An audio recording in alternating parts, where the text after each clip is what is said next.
Pikul peeps? Okay, today we're coming in super duper quick for my top 3 reasons to go with a Canva Pro membership. Are you ready? Let's do it. What's up, Pikul peeps? Okay, so today we are coming in on my top 3 reasons to have a Canva Pro membership. Now, Canva has free options, Canva has pro options. Free, obviously, it's free. You have a watered down Canva that is still exceptionally functional. Pro Canva, on the other hand, is massively functional, and I want to take you through my top 3 reasons for doing so. Now, these are the tools and these are the reasons that I use every single day in my business. And they really, really are the ones that like move the needle. They allow tasks to be done much faster, much smoother, at a higher production level than if I had to go into Photoshop. And please note, this is without hiring out a VA. So if I had a VA who was good in Photoshop, I don't know, I'd still probably go with Canva. So that said, let's get to it. Reason number 3, we're going to start at the bottom here, for why I love Canva Pro, and that would be folders. So let me show you what I'm talking about here. Me over there. Boom. Okay. So over here on the side, if you go all the way down, you'll have your folders. Now this will have, if you're on the free plan, it'll have like elements that you purchased in it, items shared with you, start items. Now, I'm going to give a caveat here.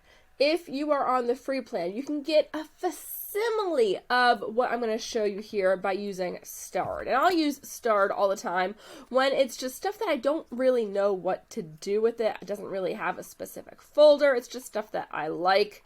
You can see in here the kind of stuff that I have starred. Let me go back here to folders. But really where folders get amazing is in the ability to curate content and have it organized. So if we scroll down a little bit further here, I have an autumn collection. It's 147 items in there. Back to school, Badass Beastie competition. I did a bat project, birthstones. I do these for all of my collections, for any like monthly theme or project that I'm working on.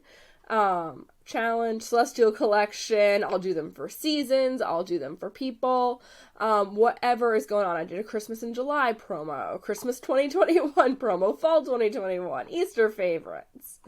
Sometimes my naming system is not that great, but that's okay. I have a whole bunch in here for my gift guide challenges. And let's see, so this is the one in the gift guide challenge that we're just wrapping up right now. It's got 68 items in it. To where, ignore the designs part at the top. This is what I want you to see, is the images and the assets that it has in here. So you can go through, and I kind of look at design and working these projects into phases. Phase number 1 is just finding content. It's like your research phase. Going in, finding the assets that you like, finding the images that you like, and just dumping all of them into one folder, which is what we do right over here.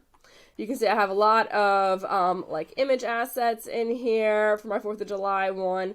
And then I had a whole bunch of images and backgrounds and whatnot. Oh, I never used that one. Lots and lots of cute stuff in here. And it's a holding place. So it serves 2 purposes here, having the folders. One, it's a holding place. It's a record. So you can go back, like say now we're working on 4th of July next year. Boom, I have 4th of July stuff all curated right here. But number 2, you can easily go through and scan in once you've pulled out everything that you like, and you can kind of scan for what fits and what doesn't fit. So I don't know that I have anything that truly doesn't fit over here. I don't know that my nomies fit, but I think they're pretty awesome regardless. Really, my black and white flag here, that one does not fit really with anything else I have going in with my red, white, and blue. So if I was to cut anything from here, it would be that piece. But overall, like, it allows you to be really cohesive, whether you're going through on a specific image type, if you're going on a specific color, lightings, shade, doesn't really matter.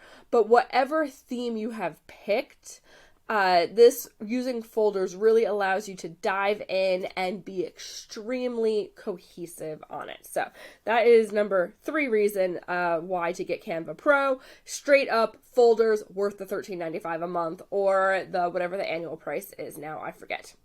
And you get a free trial of Pro when you sign up with my link below. All right, so that's number 3.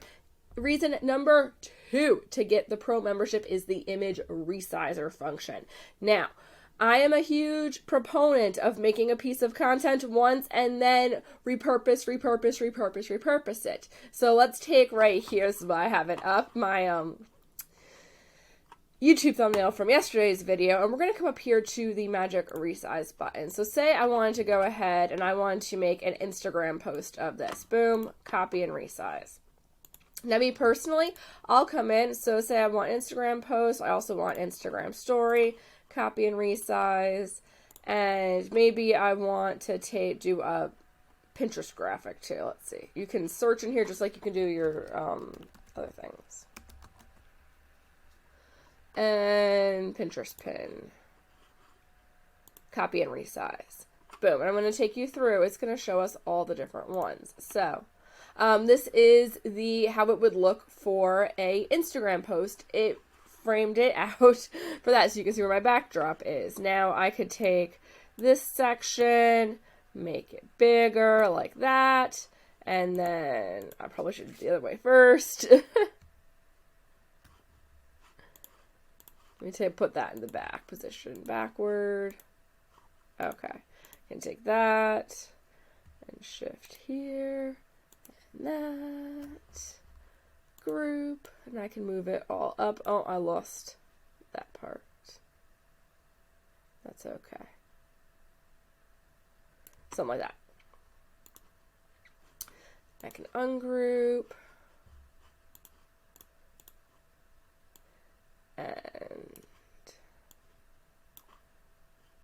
I'm doing this like super duper fast here, but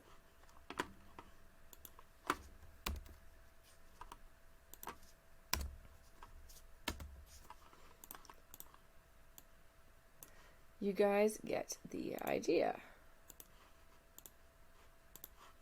Bringing that forward. Boom. Boom. Ah! Undo that part. Move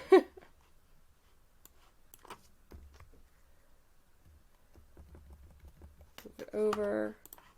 There we go. Is that the best version? No, because I'm working really fast on this, but it does work. You guys can see how fast it is. So, boom, we just did it as a Instagram post. Let's make it a story. We'll pull that up here. Pull this over here. I hate when that happens. So, if you are trying to move stuff and it's just being a pain in the butt on your images, like dropping into frames, go ahead and use your key here, and I'm using Shift plus my arrow keys, and that allows it to move pretty quick. And maybe I would grab like a YouTube logo or whatnot to put in there for a story. Similar thing for a pin on what I would want to do. But boom, we have all of these size appropriate graphics done, and done. Absolutely beautiful. So that's reason number 2, because look how fast that is. I know when I'm doing my trunk show graphics, like boom, I make my Facebook event cover, my Instagram post, and my story all done in like 2 minutes. All right, and then my final reason number 1 of all time to get Canva Pro is the background eraser tool. Now, background eraser is definitely pro. I don't blame them for having it be pro. It's amazing. So let me see. I've shown you guys before. I have plenty of videos, like I'll link one up here for you if you want to check out background eraser and how I use it for both people and for products on both hands. It's phenomenal. Super duper helpful, can cut down your image editing as long as your image is halfway decent. Background eraser tool will cut down your image editing to like 1 minute and it's spectacular, and definitely my number 1 reason. Now, I know we recently shared about PFP Maker, which will do a background eraser for you, but their AI is not quite as good as Canva's AI on how clear and beautiful the background eraser is. And usually I see this now, if you have really, really detailed products, you'll see it, like things maybe with lace or like I do chainmail, I see it there. But I see the biggest difference between the PFP Maker and Canva in my hair as far as images go. So not as much on this one here, but you can see that little bit right there. Like it caught that piece of hair is separated. I'll have like, it'll be invisible sections like all throughout my hair versus PFP Maker could not read that distinction. So there we go. That is my top 3 reasons to go with Canva Pro over Canva Free. To refresh, we had the use of folders for organization and curating content, the image resizer tool to take one piece that you do and make it applicable to all sizes and all formats that you need, and also the background eraser. I hope this helped you out, Pickle Peep. We do have a Canva, I do have a link for Canva Pro down below in the description. You can grab that and try it for free. And that is it. I will see you guys on the next one. Ooh, let me know in the comments if you've been using Pro, if you're using free, or if there are other photo tools that you like. And if you're going to tell me that you're a Photoshop lover, well, good for you. I'm a hypocrite. I use Photoshop for my video editing, but I hate it for images. So, whatever. What are you going to do? Let me know what you use for your edits. What is your go-to graphics? And are you doing your graphics on your computer or on your phone? I personally tend to edit my photos, like the actual like color corrections, brightness, like those kinds of edits on my phone. And then I bring it here onto Canva, and that's where I do more of the like the layouts, the layering, that kind of stuff. So phone for image manipulation and Canva for like regular like, document creation. Alrighty, that is it. You guys have a spectacular day. I will see you tomorrow as we hit day 41 of this 90-day streak. We're almost halfway there. I'll see you then. Have an epic day while you're building your epic business.